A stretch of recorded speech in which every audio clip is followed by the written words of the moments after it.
Good day, I'm Adele from Walt. I'm a practicing attorney specializing in medical, fertility, and surrogacy law.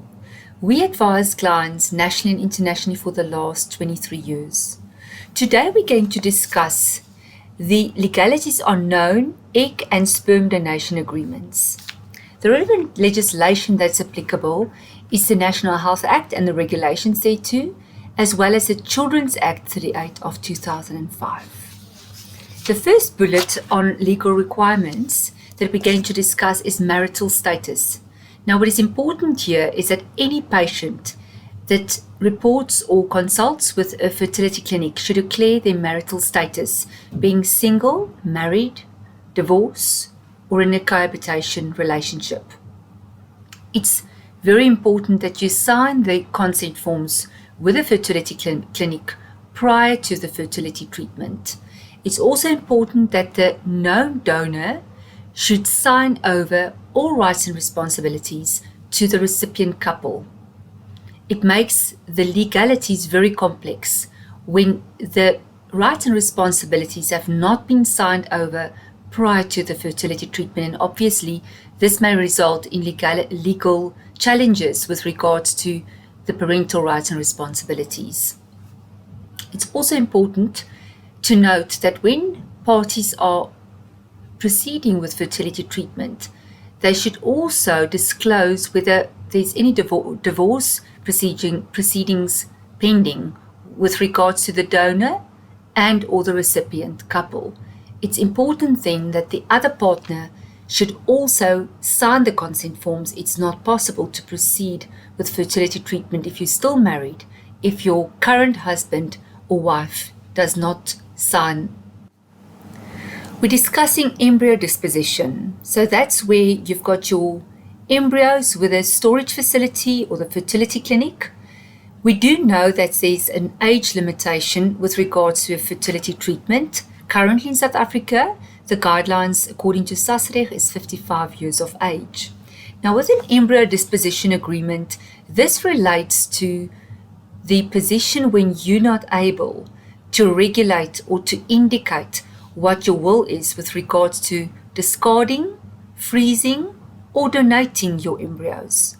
We should note here with regards to Regulation 18 of the regulations to the National Health Act that a recipient is usually a female person. It is possible to have co-ownership, but this must be declared and regulated in the embryo disposition agreement. It's also important to declare what should happen with the embryos. If one of the parties, a recipient couple, or if it's a single person, that person, if there's death or incapacity, we can also differentiate here between mental capacity and or physical capacity, incapacity, or both. And with regards to divorce, what should happen with the material? It's always important to consult a fertility lawyer to assist and advise you with the embryo disposition agreement, which relates to all these legalities. The identity of a donor is protected by law. In South Africa, we've got the Children's Act, Section 41, regulating the position. With regards to access to biographical and medical information concerning genetic parents, a child born as a result of artificial fertilization or surrogacy, or the guardian of such child is entitled to have access to any medical information concerning the child's genetic parents and any other information concerning that child's genetic parents, but not before the child reaches the age of 18. The information disclosed in terms of subsection 1 may not reveal the identity of the person whose gamete or gametes were used for such artificial fertilization or the identity of the surrogate mother.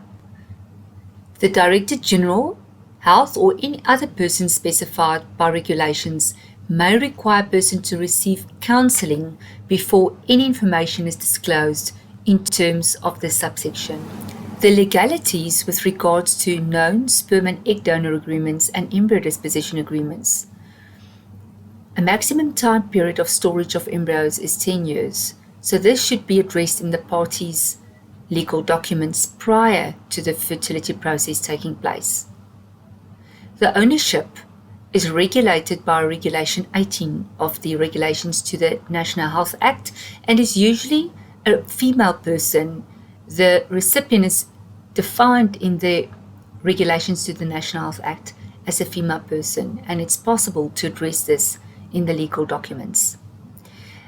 The Act is further differentiating with regards to material being donated and before the fertilization takes place, and that also indicates what the situation is with regards to male and female donors. So we're quickly going to go through that. Before artificial fertilization, the ownership of a gamete donated for the purpose of artificial fertilization is vested in the case of a male gamete donor, but before receipt of such gamete by the authorized institution, to effect artificial fertilization by the authorized institution which removed or withdrew the gamete, and after receipt of such gamete by the authorized institution that intends to effect artificial fertilization in that institution. In the case of a male gamete donor for the artificial fertilization of his spouse, it vests in that male gamete donor, and in the case of a female gamete donor for the artificial fertilization of a recipient, it vests in that female gamete donor. After artificial fertilization, the ownership of a zygote or embryo effected by donation of a male or female gametes are vested in the case of a male gamete donor in the recipient, and in the case of a female donor in the recipient. The treatment of a couple should also be addressed in the embryo disposition agreement, and more specifically if there's disagreement on further medical treatment, or if a couple is splitting up, or if they do file for divorce.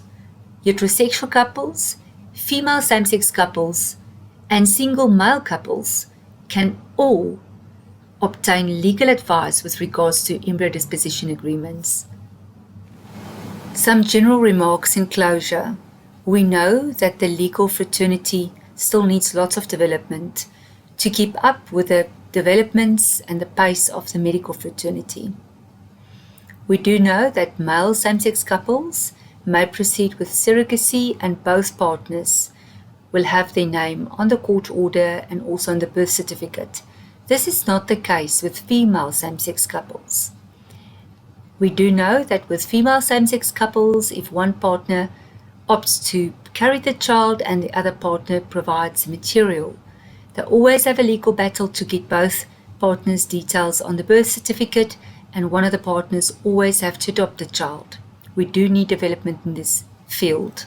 And a final remark with regards to cohabitation of partners where material donor sperm is being used and it's a female making use of her own material. This often creates legal battles as the male partner do not have any rights or responsibilities with regards to the child. This needs to be embedded in a legal document that needs to be confirmed by court in order to give legal certainty to all the parties. That's the female making use of her material, the male who's in a relationship but his material has not been used, and obviously also legal certainty for the minor child. This is all from our side. Thank you for your time, and we hope to be in touch with you soon. Take care.